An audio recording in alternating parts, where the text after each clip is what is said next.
we got to start with the Lakers and the Pelicans in what Yes. was a nail-biting finish. BJ, Yes. you know me. I've always been a believer in Zion Williamson.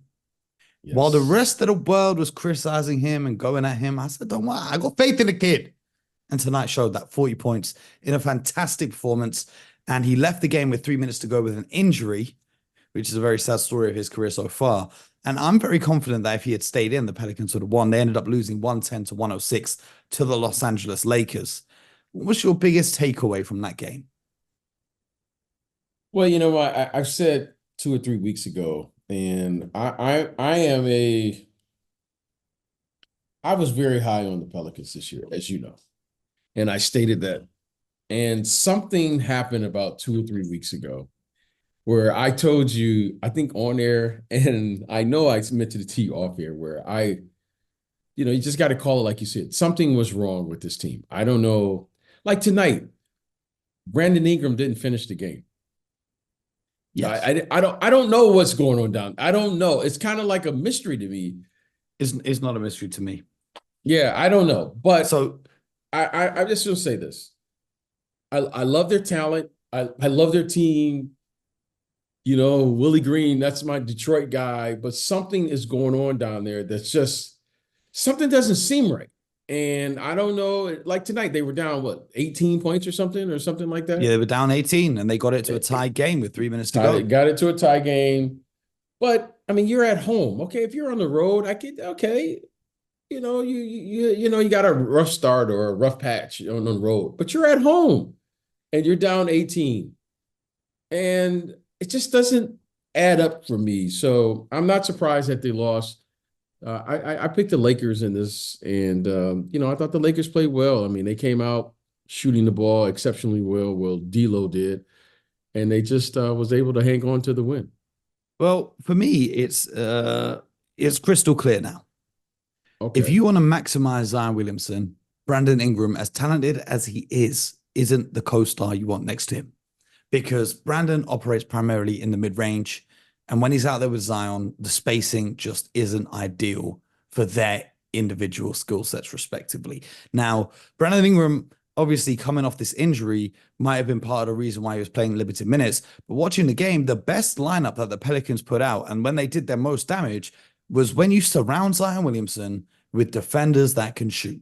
Trey Murphy, Herb Jones, Alvarado, who I want to talk about a little bit, and Larry Nance Jr., because that gives the space on the floor necessary for Zion to bully his way to the rim. Even against Anthony Davis, who some people say is one of the best defenders in the NBA, you let that man go to work. He's going to cook any defender you put in front of him and use his strength and athleticism to overwhelm them and get to the bucket. When Brandon's out there, Brandon Ingram at times is a little bit indecisive off the catch. There's a lot of times he'll catch on the three-point line. It should be a catch and shoot. Instead, he's looking to break down a defender with dribbles, get to his spots in the mid-range and pull up. And as great as he is, I don't think he works with Zion Williamson. But the biggest glaring thing to me is CJ McCollum on this team. BJ, CJ McCollum had an absolutely horrendous performance. Let's look at his numbers. 4 of 15 from the field, 1 of 9 from 3, minus 17, a team low for CJ McCollum. The only thing worse than CJ McCollum tonight was Reggie Miller doing the commentary on the game, because that was horrendous too. CJ McCollum is not a big game player. Every time we've seen him in these playing games, he has absolutely stunk up the joint. The Smoothie King Center, the smoothies in there have all expired. Thanks to the one and only CJ McCollum. They got to replace the stock tomorrow, because he is not the guy you want at the guard position on this team. You saw that when Alvarado came into the game, and you finally get a real point guard who's facilitating. CJ McCollum, not the guy. Big game situations. Remember that game when he was with Portland against Denver, 2-2 in the series? Game on the line, he steps his foot out of bounds. He's not a big game player. That's my takeaway from this. And if you want to maximize Zion Williamson, go and get a real point guard. Get a different star next to him. Brandon Ingram ain't working. And CJ McCollum, for sure, is not working. And that's the reason why the Pelicans lost. And they stay alive and play the Sacramento Kings, who beat the Warriors. We'll talk about that game later on. But the Lakers advance to get the number 7 seed, where they will face the Denver Nuggets. Now, you are a big fan of CJ McCollum, but you are also the guru of the point guard position. So When you look at this team, do you think they'd be better placed to move on from CJ? Well, Mo, I'm big on finding the chemistry that works. And when you look at the team and you see how they play, they have really good players. And that's why it's so hard for me as a fan to accept that they're losing in the fashion in which they're losing. I mean, Valanciunas, I think the big fella is, he's more than capable as a starting center in this league. Brandon Ingram, Zion, Herb Jones, CJ McCollum. What's missing with this team? And I'm big at that. You said the point guard guru. I'm big on guards who can play downhill. CJ McCollum, what he does exceptionally well, because he does something exceptionally well. He can catch and shoot. But now he's being forced or asked to do something that he's clearly not a lead guard. He's not a facilitator. He's not an organizer. And he doesn't do that naturally. But he's a very good player. But with this group and the way you play, especially today, you have to be able to play downhill. And that's not what he does. So I think it's a matter of them figuring out what they can do to bring this group together. They have some nice pieces. I mean, I really like their talent. I really do. But it's clear to me that they need to find the right chemistry with the group. Maybe one of those guys moves to the bench. Maybe they bring in someone else to start or what have you. But clearly they're going to have to find a way, because this isn't a talent issue. I mean, Mo, this is a team where you have a number of guys that's capable of getting 20, 30 points in a playoff game. Brandon Ingram, I know you just, what you said about Brandon Ingram. However, I take Brandon Ingram in a second. I think this guy is fantastic as a player. When So he's do I. healthy, So do I. I'm just talking yeah. about the fit with Zion. In a vacuum, Brandon Ingram, fantastic. But with a player like Zion who needs the spacing, not an ideal fit. I would like to propose something here, because I've been looking at Zion for a couple years. Zion is he is a matchup nightmare for anyone. I mean, he had 40 points against LeBron James. I don't know if people are going to say that tomorrow here, but I'm going to tell you this. I mean, he had 40 points. I mean, that was a big time effort. He's a big time player. Now, it's clear to me what Zion is and where he's most effective. When you can slash him to the basket into the post, he's unstoppable. And what he does incredibly well, he does a couple of things incredibly well. One, he can play in tight spaces. And two, his second and third jump is as impressive as his first jump. And his first jump is over 40 inches. But he can repeat that. Now, why they have Zion playing the point guard position is beyond me. To me, that's the whole issue. Because they don't have a point guard. Well, okay, that's fine. But you can't tell me that it's not obvious what he is. He should be slashing and dominating from the post.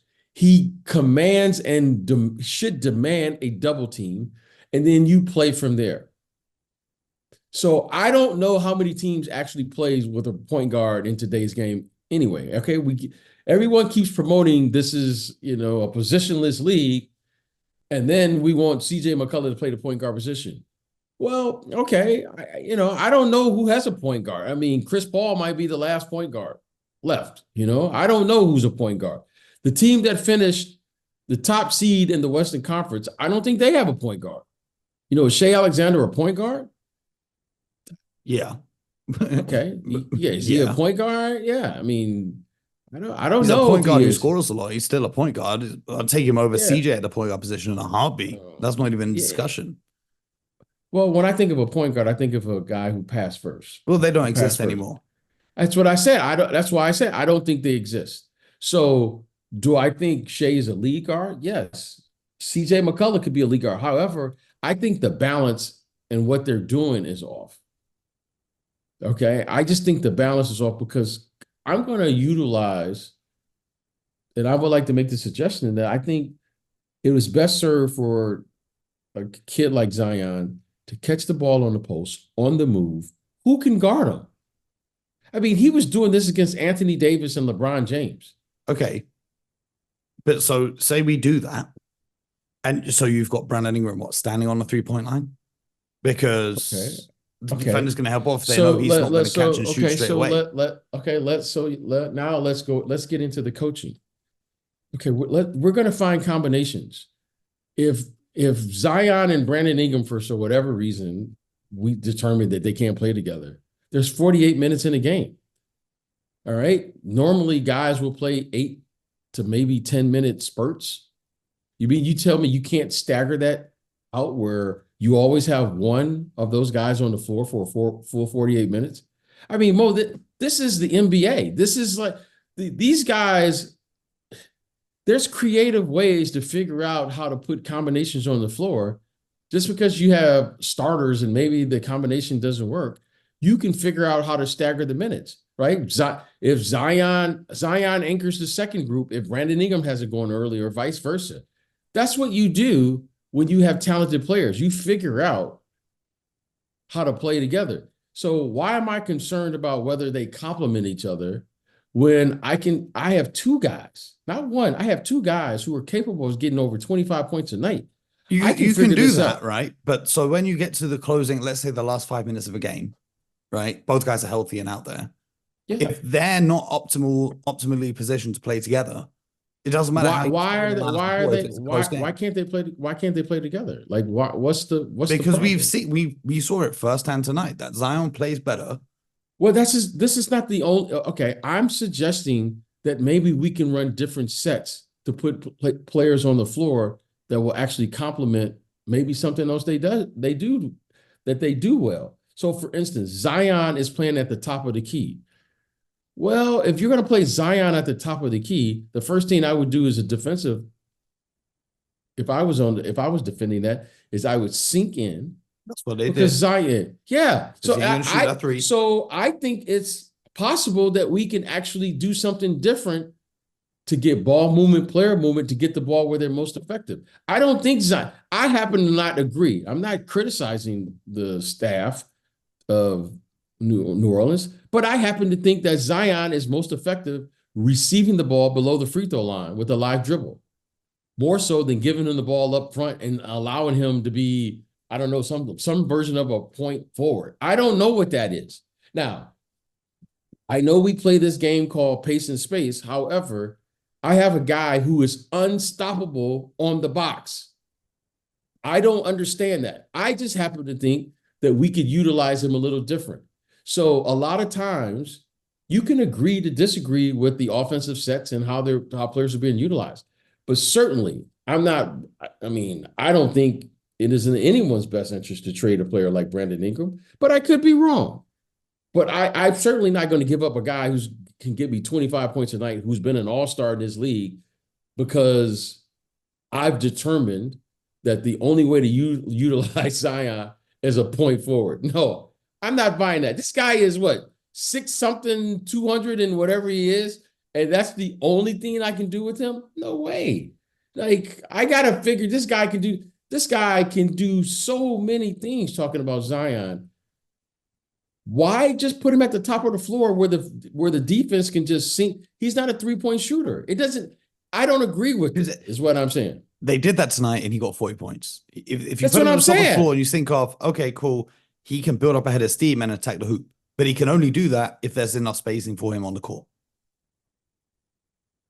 So they're gonna. So here's what they have to do. Here's what they have to do. Either they commit to the coaching that they have, right? Either they commit to the coaching or what the coaching staff want to do and how they want to play. And if they are committed to that, they have to get the optimal lineups to put around him. On the other hand, you can either tell your coaching staff to change what they're doing or change your coaching staff and make it work with these guys. But doing this for another season is not going to work. Okay, so this is what I will say. I've never seen a player who is great at one thing and then we're asking him to do another.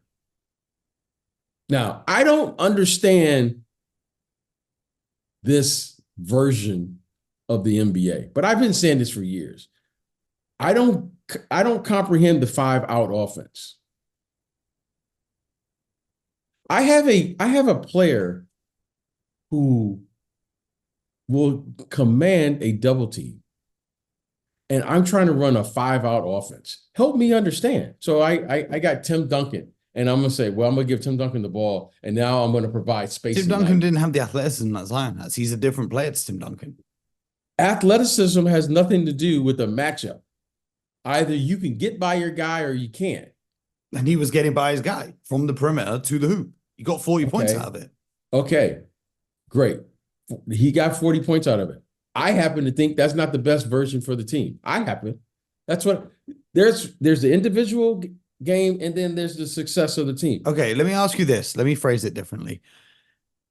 What I'm saying is to build a team that's best suited to the needs of your best player. And what you're saying is to adapt how you play to fit your second best player. No. Okay, Mo. Let's break the game down into its purest form. Great players can only play from 2 spots on the floor. Okay? Here's a fact of the game. Great players can only play from 2 spots on the floor. And it is my job as a coach to give my best player an opportunity to pass to the other 4 players at any given moment, especially in critical moments. That's why the best player always plays from the box, because we've determined since the beginning of this, when basketball started, that place on the box, left or right box, is one place on the floor that you can actually get the proper spacing on the floor, 18 to 22 feet away from all the other players on the floor. That's the only place where you can see, and he can visually see where the double team is coming from, and we can make the appropriate moves to create the perfect spacing on the floor. That's one space. I agree. On the floor. Okay. No, it's not even agreed. This is just what it is. And then the second place on the floor is at the elbows. That's the only place on the floor where you can't be double teamed. Yes. So you have a player, in my opinion, this is just my opinion, that can play from both spots on the floor. Now, he's not like a Karl Malone, for instance, who could just play from the low post. Zion is capable of catching the ball on the pinch post or the box and playing through him because he's a willing passer, and he will command a double team. Yes. So double team comes. He pings the ball to Brandon Ingram. Catch and shoot, but he doesn't catch and shoot. He takes his time to think about what he wants to do. Then he puts the ball on the floor and goes to a mid-range fadeaway. Okay. This is what I saw. But okay. Again, when my job is to put the players in the place where they can best operate. So for instance, if Brandon Ingram, who for some reason we don't think he can shoot now, it's not that he can't shoot. It's not that he can't shoot. It's the speed of his decision making and his willingness to shoot the 3-ball. It's not that he can't shoot them. Okay, that's fine. It's that he averages 1 3 a game. Okay, so he's the dive guy off the double team. So you want to just turn him into a slasher then? Mo, I'm going to make sure that I dictate what's going to happen on the offensive end. I have a player that's going to get double teamed. I have a player that you got to make a decision. If I have a player that is going to command the double team, then it's my job to put the other players in the position to succeed.